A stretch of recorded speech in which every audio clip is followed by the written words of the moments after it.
Dewan Hakim yang terhormat, Dewan Hakim yang terhormat.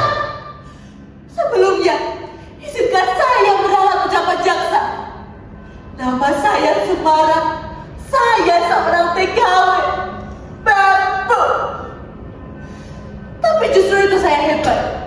Saya hebat karena saya berani mengambil keputusan, berada di kasta terbawah dari manusia.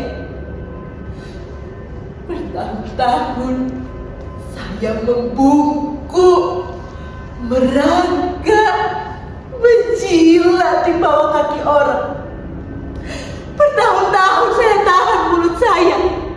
Saya lipat lidah saya agar saya tidak bicara. Karena bicara berarti bencana. Bencana bagi perut saya, perut Simbo, dan bencana bagi para majikan. Untuk itu, Dewan Hakim yang terhormat, tolong izinkan saya untuk bicara. Jangan ditayangkan, jangan dipotong. Kalau waktunya saya harus berhenti, saya akan diam selamanya.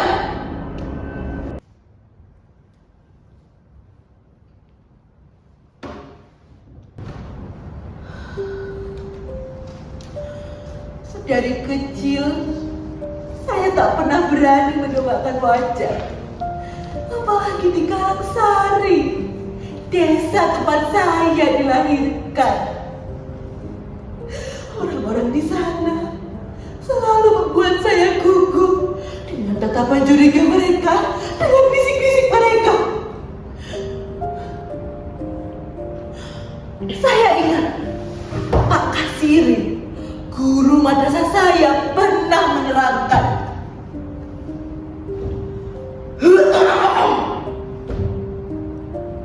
anak-anak pembunuhan yang kejam itu terhadap para jenderal dilakukan oleh sekelompok orang yang sangat keji yang tergabung dalam organisasi PKI.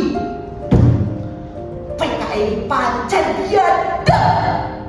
Untuk itu mereka dihapus dan dilarang berkembang lagi. Seluruh antek PKI dihukum.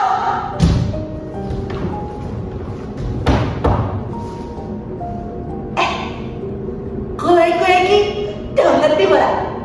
Bapak Semara kuwi wong PKI. Iya kok. Pantes ora tau ketok ning omah. Lah, saiki wong endi? Alah, kowe iki yo wis dicidhak ta? Mulakno. Kowe kuwi aja kekancan karo Semara. Engkau udah dicidhak kayak bapak.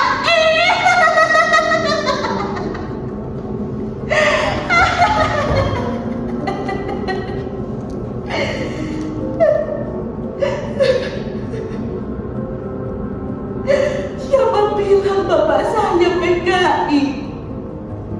Bapak saya bukan PKI. Bapak saya bukan PKI. Hati saya beradab, sakit, nyeri sekali. Benar kata Simbah, Bapak gak usah beres kelapa, gak usah ngusir adem, gak usah setor gula ke Denwasta. Biar Bapak tidak ikut dici.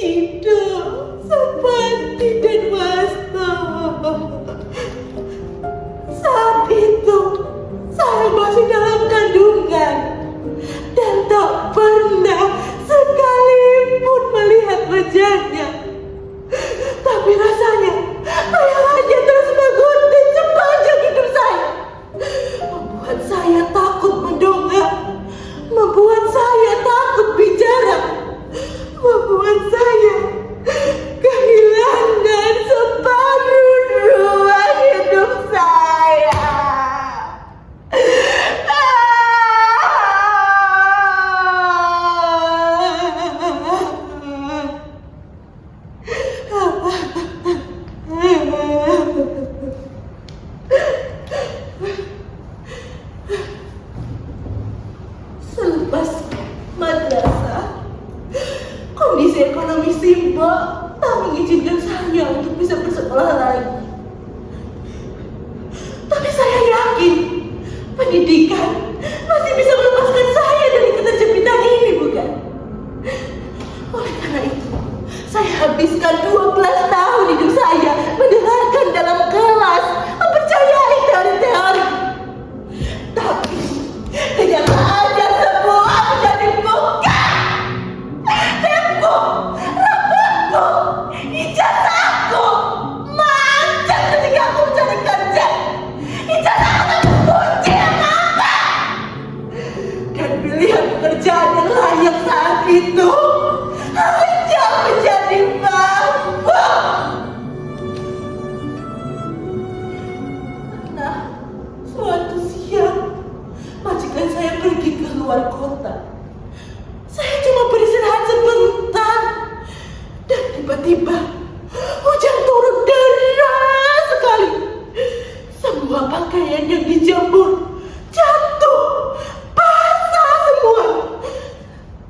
Saya bingung dan takut. Dan benar saja, begitu majikan saya pulang, bukan hanya amarah dan cacian yang saya terima, tapi juga pukulan. Dan gaji saya selama 2 bulan saya bekerja di situ hilang untuk menebus kesalahan saya. Majikan saya menjanji, berani-berani kamu jangan gunakan kesempatan mencuri waktu dan kesenangan yang kamu. Dasar Indon brengsek, menjilat, turun koruptor tahu diri.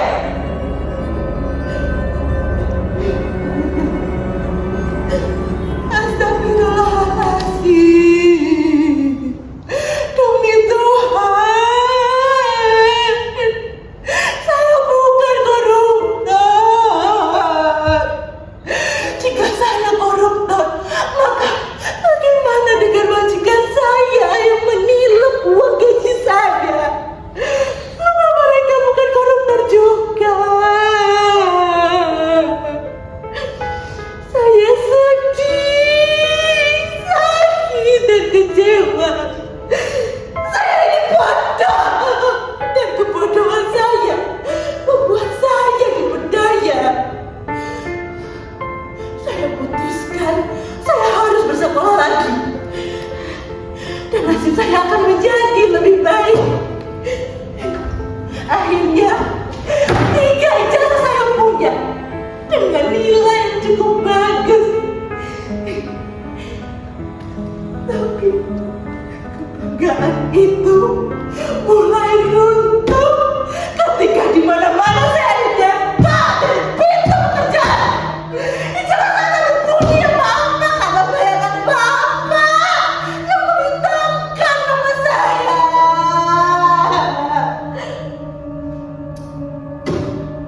Waduh, Dodo, kamu itu paham betul toh siapa bapakmu itu? Kayak gitu mau jadi pegawai kantor. Mimpi. Jelas kecil dari kelurahan. Namun kowe kan turunan dari wong bekuan.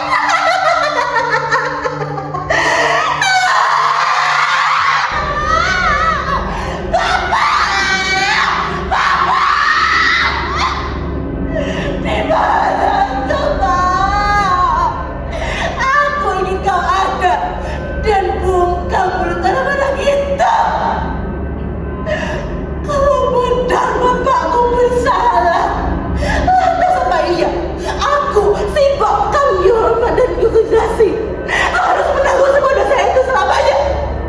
Dikucilkan, dirampas kami, selalu terdampak di negeri sendiri. Demikian saya menangis.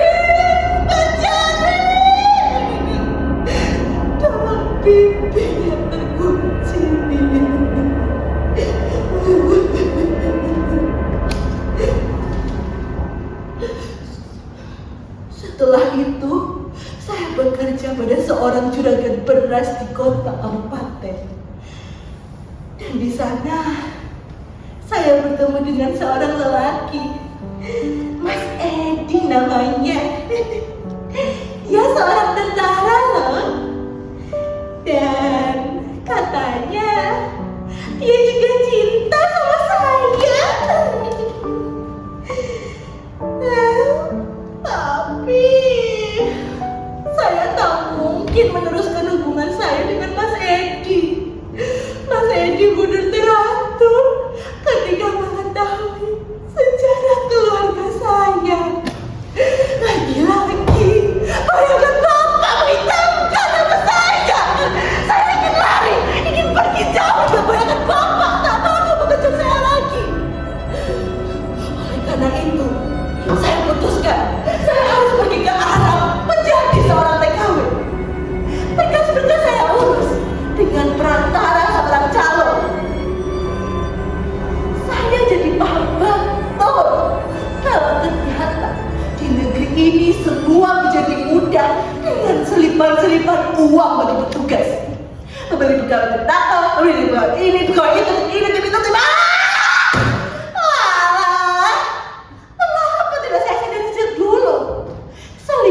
Uang di dompet pejabat itu mempermudah semua seperti jalan. Dan sekarang jadilah saya Sumarah binti Suliman jadi TKW bambu di negeri orang. Mana terima kasih ini guru pada saya tentang bangsa Indonesia. Aduh, apa-apa keturunan keluarga mana? Semua hanya bisa dibeli dengan uang. Di negeri sendiri, saya menjadi rakyat selipan, setengah gelap, tak boleh menampakkan wajah. Di negeri sendiri, saya didepak di sana sini karena pandangan Bapak yang terus menguntit di belakang nama saya. Dan sekarang di negeri orang, saya berikan rasa cinta saya, mimpi saya, semua jerih payah saya, masa kecil saya, masa remaja saya. Saya pikir semua akan menjadi lebih baik. Tapi nyatanya Sumarah tetap saja kandang. Saya disiksa, saya dianiaya. Saya diperkosa. Saya diperkosa.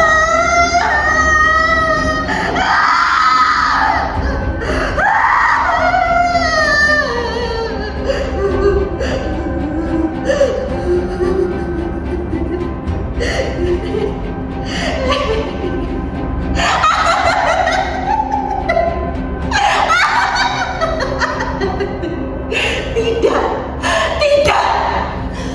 Saya harus menerangkan wajah dan meludahi muka orang-orang yang menentangkan saya. Saya ambil pisau itu dan saya tusukkan ke jantung hatinya. Majikan itu saya bunuh semuanya.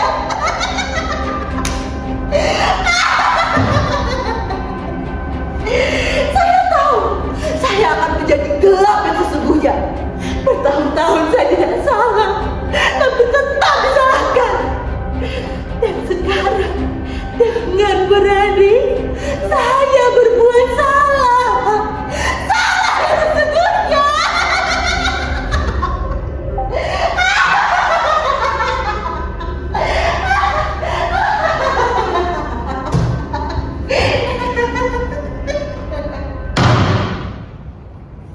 Dewan Hakim yang terhormat, saya tahu saya akan mati.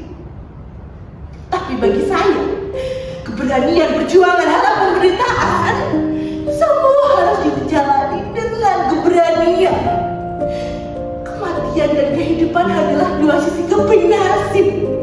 Dan kematian di tangan saya harus dijalani dengan berani. Inilah saya, Sumairah binti Sulaiman. Saya siap